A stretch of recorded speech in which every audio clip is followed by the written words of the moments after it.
Class, please tell me, can you hear me?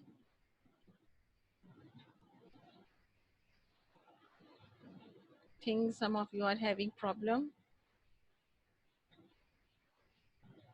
Okay. Then I'm starting again. Welcome back, my dear students.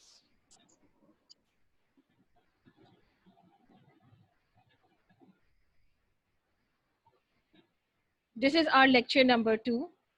My dear students, we were discussing chapter number 1, that is Introduction to Chemistry. Okay, that is Introduction to Chemistry, and I am your science teacher, Miss Falak. Okay, so my dear students, let's recap our previous lecture. So far, we have studied the definition of chemistry, importance of chemistry, and the branches of chemistry. Okay, so far we have studied these things. Okay, my dear students, let's move on to the today's topic. And what is our today's topic? That is history of chemistry. Okay, history of chemistry. So what does history mean? What does history mean? History is the study of past events. Okay, history is the study of past events, particularly in human era. Okay, particularly in human era. So we are going to study the past events in the field of chemistry. So my dear students, from the beginning, chemistry was used in a number of art and crafts ways, such as for pottery making, for glass making, for dyeing, and also in metallurgical techniques. Also in metallurgical techniques. So I will explain you one by one these things. This pottery means pots, dishes, and other articles made up of fired clay. Okay, so chemistry was used for this purposes. It was used for making glass. It was used for dyeing the clothes. Dyeing means to color something, to color out the clothes.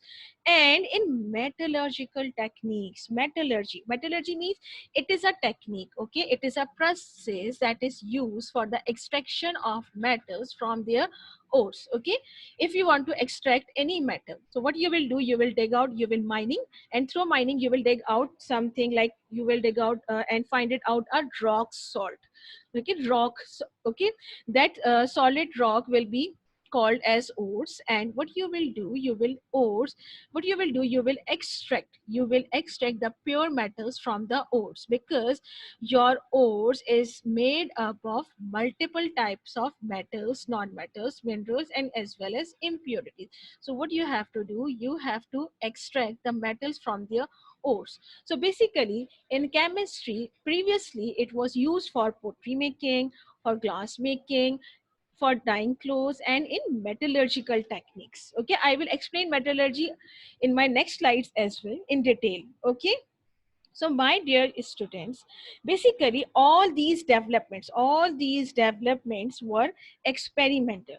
Okay, why experimental? Back because they were achieved through trial and on error basis, and not on the basis of systematic study. Okay, all their developments were on trial basis, and they do not perform any systematic study. Systematic study, what is systematic study? It is a pursuit of knowledge. Okay, carried out on by using step by step procedure. If you are doing any experiment and you are using specific procedure, step by step you are doing something, then it will be a systematic study. But in early ages, all the developments were on trial basis, on error basis. They were all experimentals. Okay, they are all doing randomly, do not use any systematic method.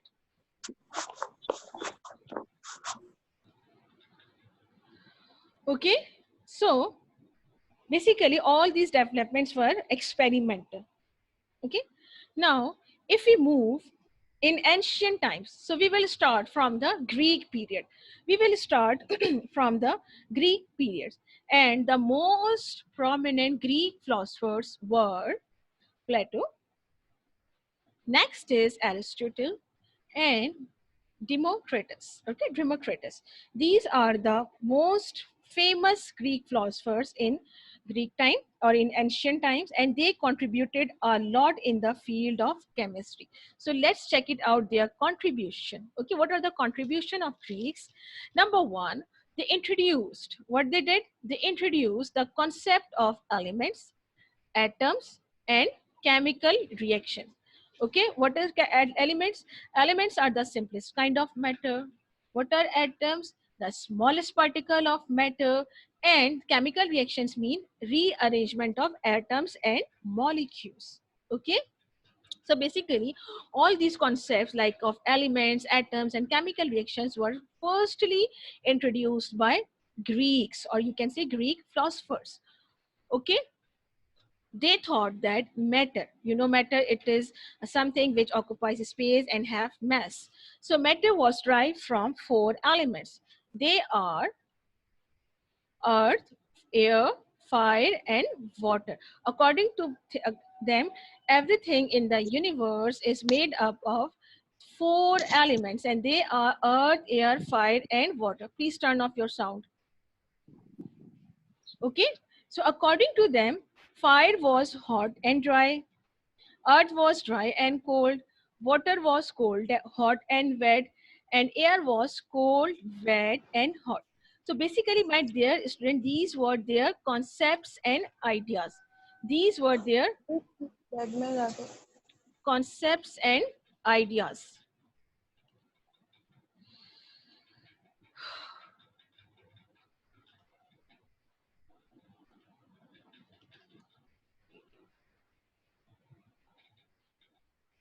My dear students.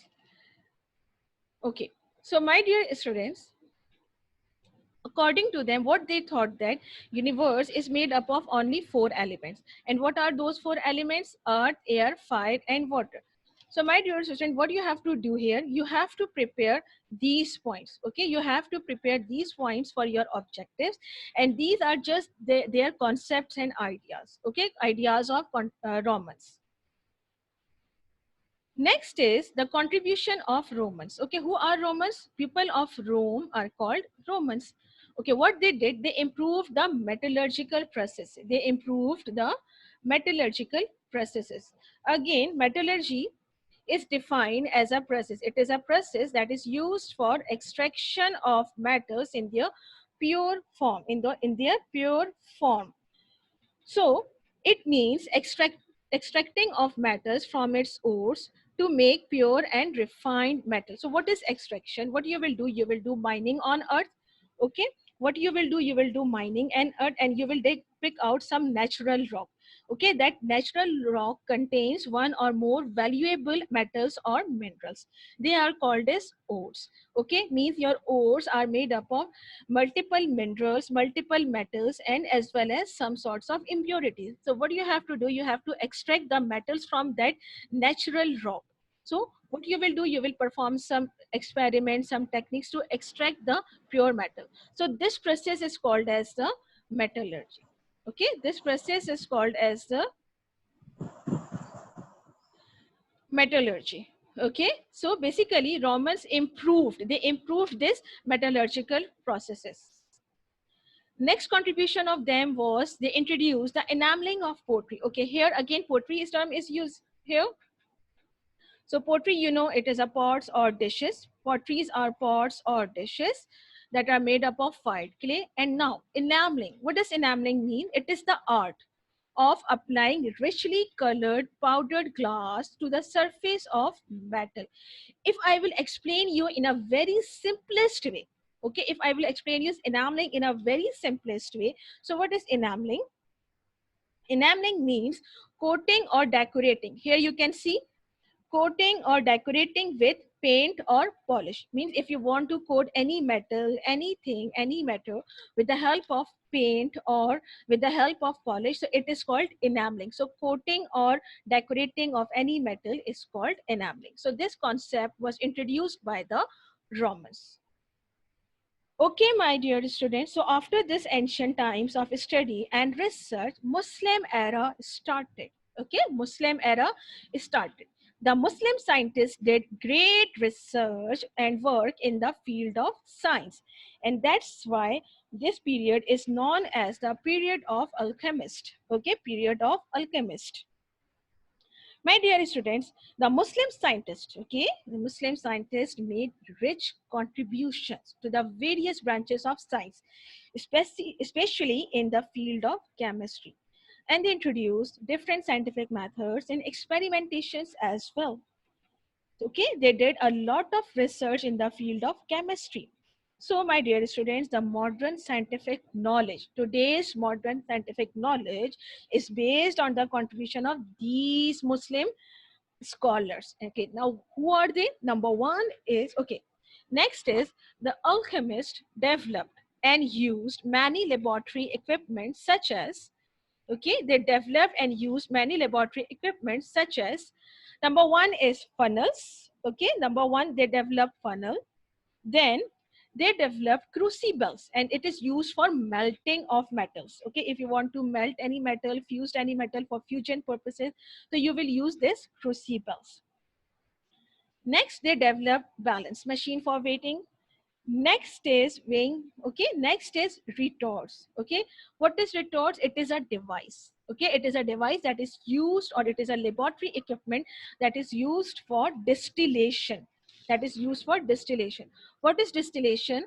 It is a process of purifying liquid. It is a process of purifying liquid. If you want to purify a liquid, you will use the process of distillation. Okay, it is a process of purifying a liquid by process of heating and cooling. Okay, by the process of heating and cooling. So for this you will need a device. That device is called retorts, and it was developed by the Muslim scientist. And the last one and the most common is the beakers. So all these laboratory equipments were developed by the Muslim scholars. Okay, the first prominent Muslim scientist was Jabir ibn Hayyan, and he was known as the father of alchemy. So here I am going to explain what does alchemy means. Okay, so my dear student, alchemy is basically the scientific method of study or research. Okay, it is a method of scientific method to study or research something. Okay,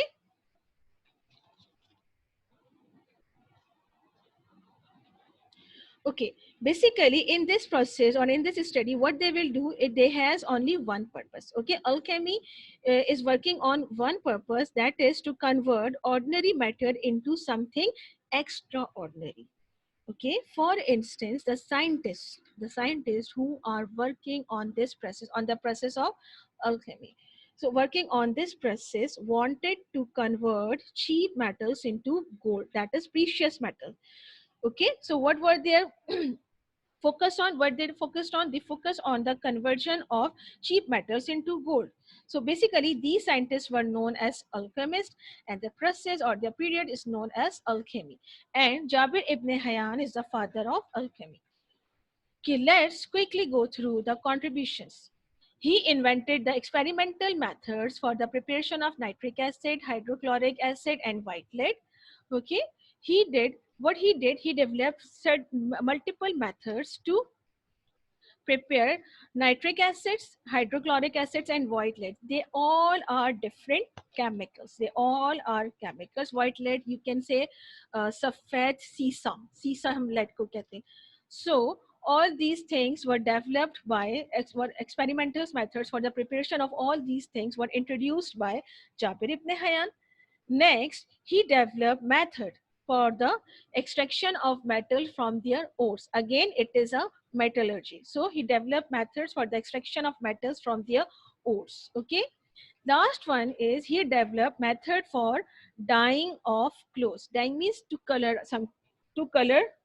your clothes. So all these methods for the extraction of metals, for the dyeing of clothes, for to prepare nitric acid, hydrochloric acid, and white lead, all these developments were done by Jabir ibn Hayyan. Next is Al Razi. Okay, Al Razi, he was, okay class, that is very important, he was an expert surgeon and was the first to use opium as an anesthesia. Now you should know what is opium. Okay, opium is a drug or medicines obtained from poppy plants. So here you can see the picture of poppy plant. This is poppy plant and this is opium. So this opium is obtained from a poppy plant. Now why it is important? Because it has properties to make us insensitive to pain. That is, we cannot feel pain.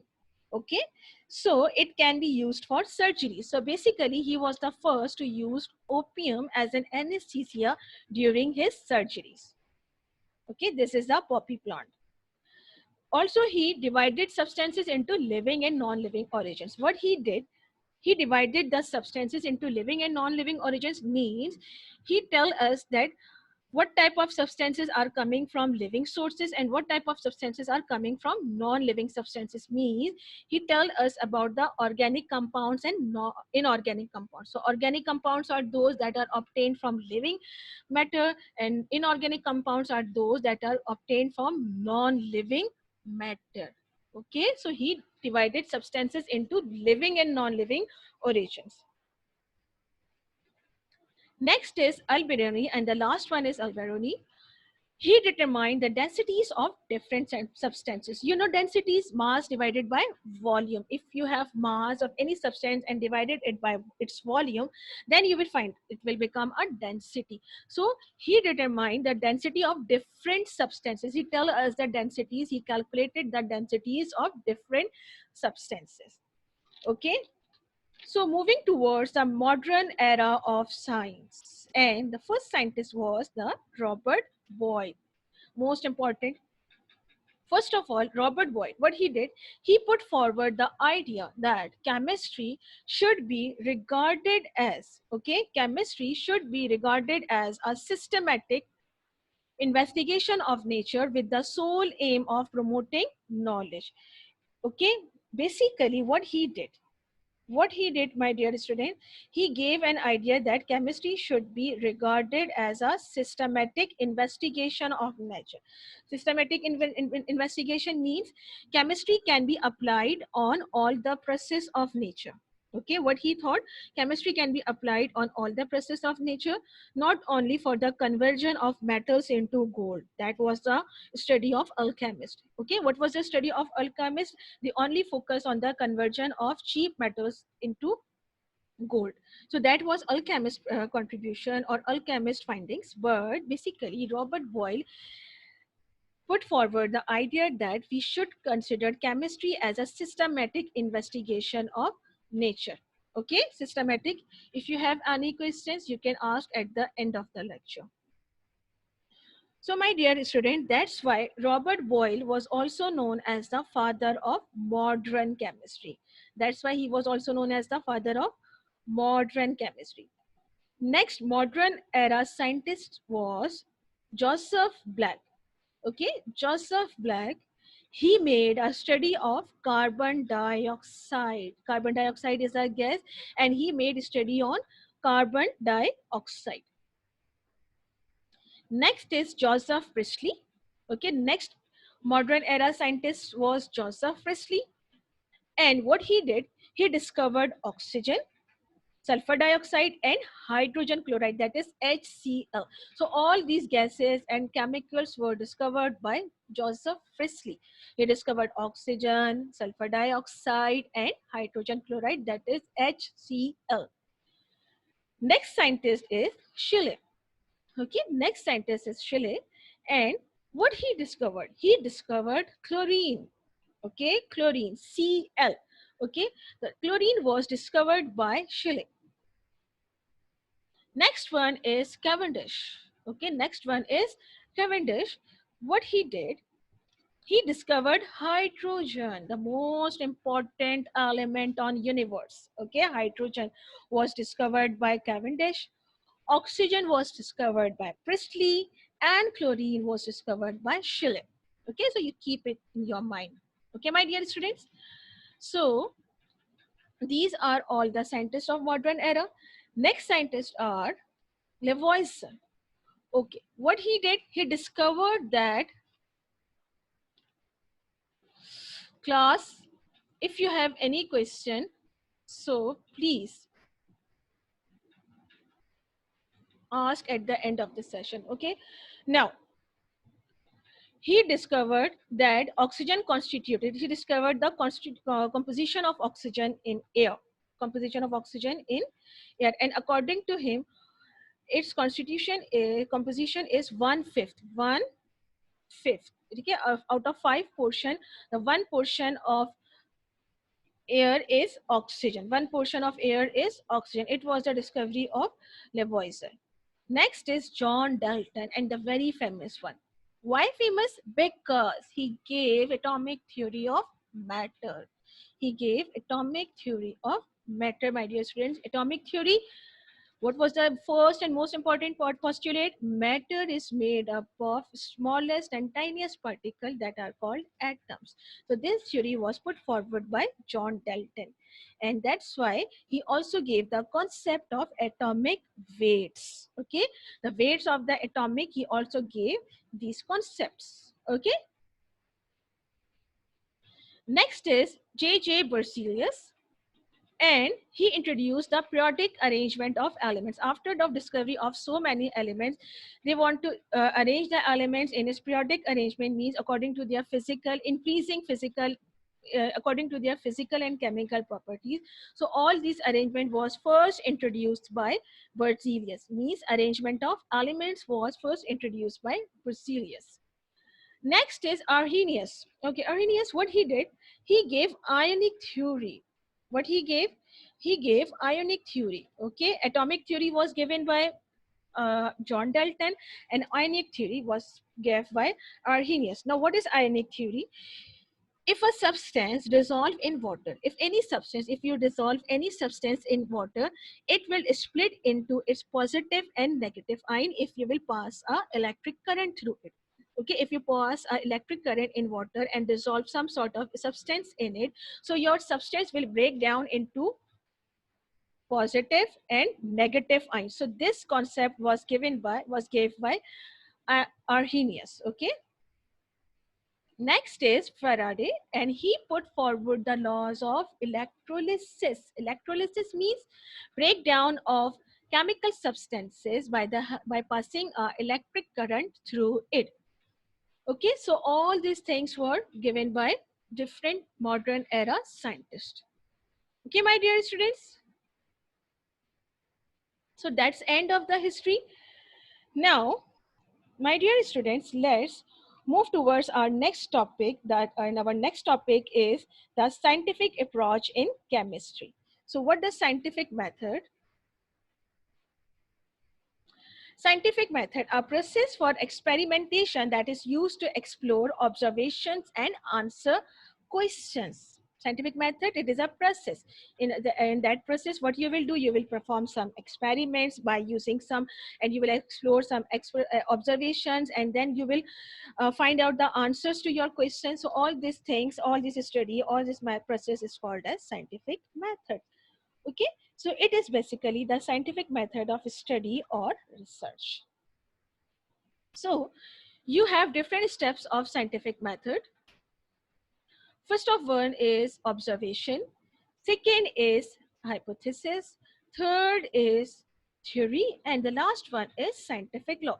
So these are the steps to, these are the steps of scientific method. Okay, I will explain it you one by one. So first of all, let's quickly go through what does observation mean. As the name indicates, you have to observe something. Okay, you have to observe something. Okay, observation is a basic tool to go for elaborating a phenomena. Phenomena means a natural thing, the thing that occurs naturally. But it may vary from person to person according to his own skill of elaboration. I am explaining it you in a very simple way. Okay, the first step of every study is observation. That is done by our five senses, means we will observe something by the help of our five senses. Okay, then a scientist collects knowledge according to his own skills. Okay, according to your own skills, it may vary from person to person. Observations may vary from person to person. So my dear students, observations means you will gather information through senses. or a scientist notices something in their natural world. Means if you will observe something in your natural world, that will be called as observations. Okay, after observing something, what you will do, you will, when a phenomena is observed, phenomena again natural thing, natural, the thing that occurred naturally, when a phenomena is observed, a scientist ponders over it. Ponders means do careful investigation and carries out a relevant experiment. Okay? After observing something, he will carry out some experiments. He sieves through the data. Sieves means छानबीन करना. So what he will do, he will sieve through the data and arrives a possible explanation for the nature of phenomena. Means if he will observe something, he will do some experiment and then gives the possible explanation. Means वो उस observation को explain करेगा. Who is iPhone SE? Please log in with your own name. Otherwise, I will remove you. Okay, so he will give some explanation regarding his hypothesis, regarding his observation. So this explanation, which is only a trial idea, this explanation is called a hypothesis. It will become a hypothesis. Next is theory. When the hypothesis means your experiments that you done, okay, if your idea, when the hypothesis is supported by a large amount of different types of observation. Who is this?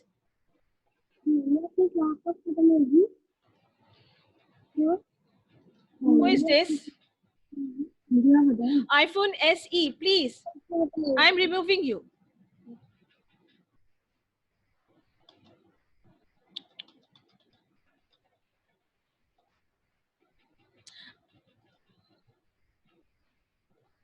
iPhone SE, please.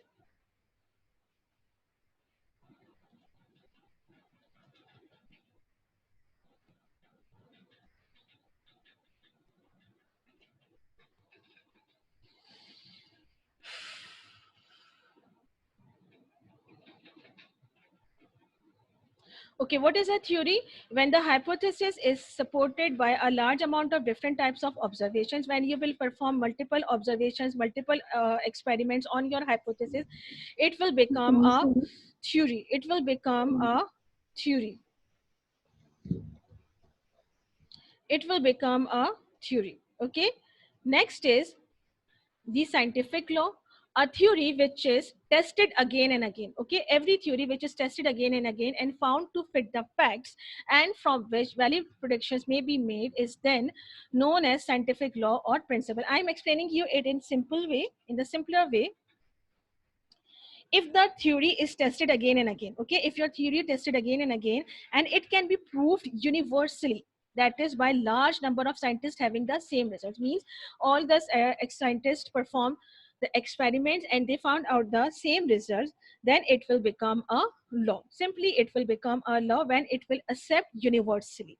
Okay, now let's quickly go through the examples.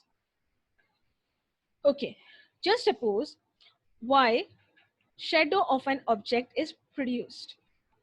Okay, here what we will do, we make observation. Here we make observation that when we place an object in the path of any light source, when we place an object in the path of any light source, shadow is produced. This is our observation. Okay, so what we will do, we will do small experiments.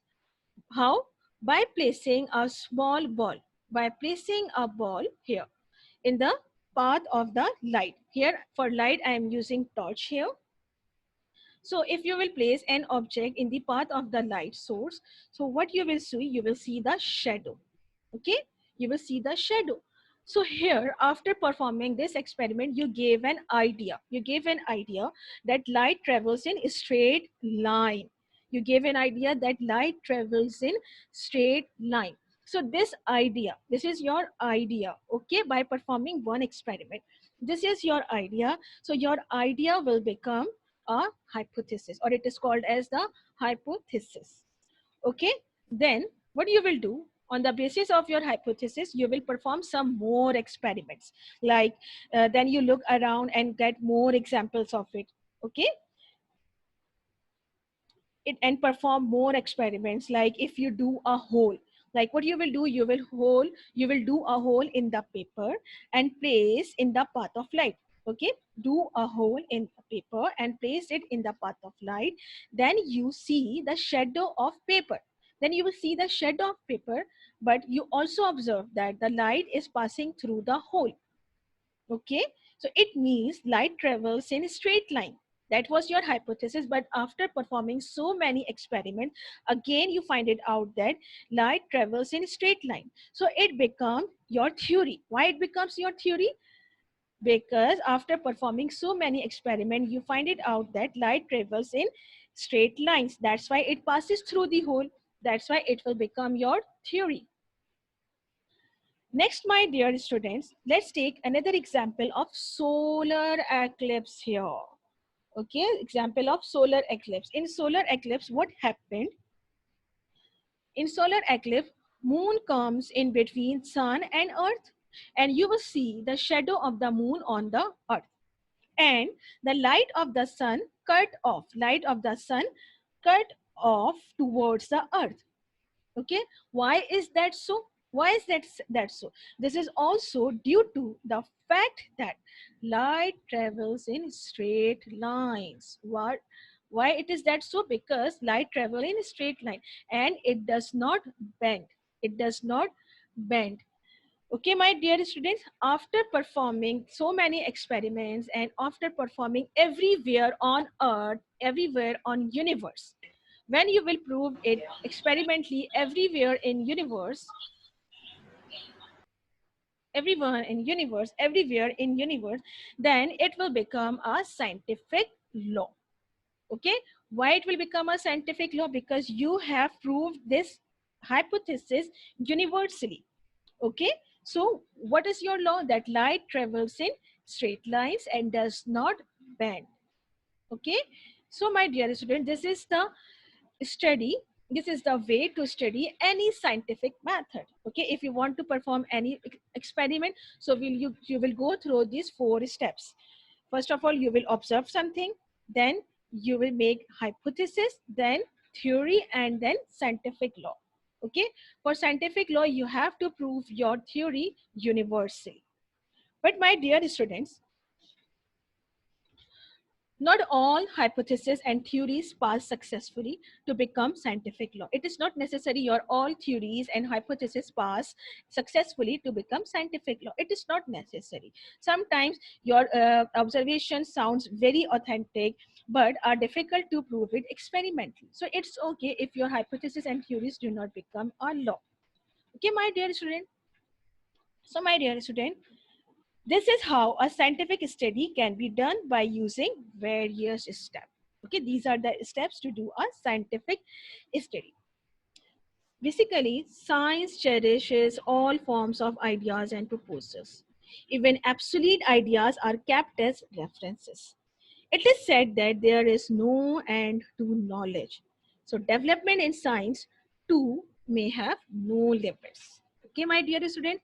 So, that's all for today's lecture.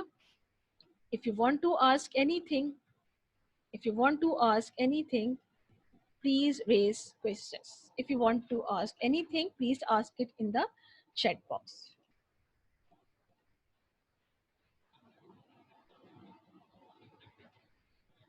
If you have any question, I am also marking your attendance as well, so please don't go anywhere.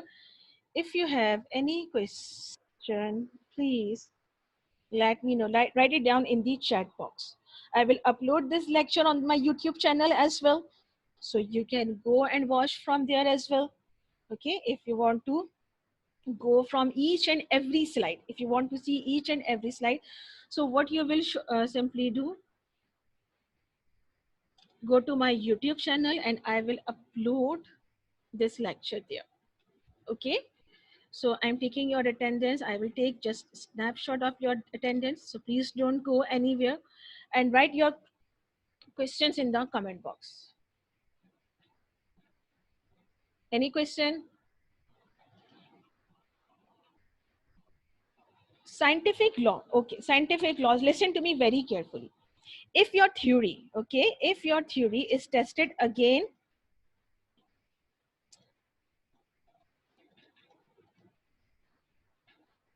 if your theory, okay, any theory that you put forward by performing so many experiments, if you test it again and again, and it can be proved universally from everywhere on earth, everywhere on universe, if you will prove it, okay, if you will prove your theory universally, that is how, matlab means by large number of scientists having the same result, means दुनिया में किसी भी हिस्से में, दुनिया के किसी भी हिस्से में साइंटिस्ट उस एक्सपेरिमेंट को परफॉर्म करें और उनके जो रिजल्ट्स हो वो बिल्कुल सेम हो, ठीक है, रिजल्ट्स में कोई चेंज ना आए, हर जगह दुनिया के हर हिस्से में, यूनिवर्स में, और हर जगह अगर आपका रिजल्ट सेम रहे, जैसे कि मैंने कहा light travels in straight line, ऐसा नहीं है कि आप यूनिवर्स में जाएंगे तो वहां पे लाइट जो है वो इरेगुलर पैटर्न में ट्रेवल कर रही होगी, या वहां पर लाइट जो है वो बेंड हो रही होगी, मूव, उसकी कोई और शेप होगी, तो ऐसी चीज जिसको आप यूनिवर्सली प्रूफ कर सकें, तो वो क्या बन जाता है, आपका लॉ, वो लॉ बन जाता है।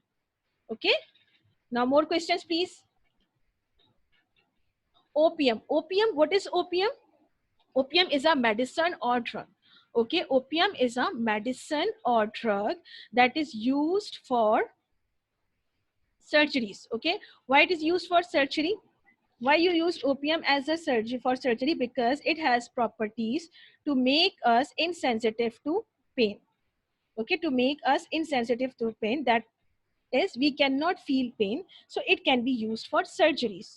Okay, anything else? It is clear. Okay, 1 minute, 1 minute. About opium, what is the homework? I will upload it in the Google Classroom. Scientific law again, what is the homework? Ionic means ions, positive and negative charges. Ion means ion, positive and negative charges. Okay, okay, tell me, is the lecture clear to you? What do you mean by 4, Shahira? Beta, this is the last minute of your lecture. No, you do not need to do anything in the copy unless and until I'll tell you. Okay, unless and until I'll tell you, then you will do anything in your copies.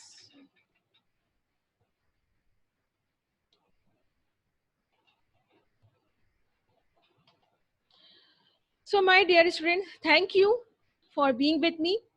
That's end for the chapter as well. Today we will end it our chapter number 1, chemistry here. In the next session, we will study biology. So that's the end of our today's lecture. Okay, thank you all. Please stay home, stay safe. Okay, I'm reading your comments. Allah Hafiz, my dear students. If you want to ask anything, please let me know. We have less than 1 minute. Allah Hafiz, everyone. Allah Hafiz.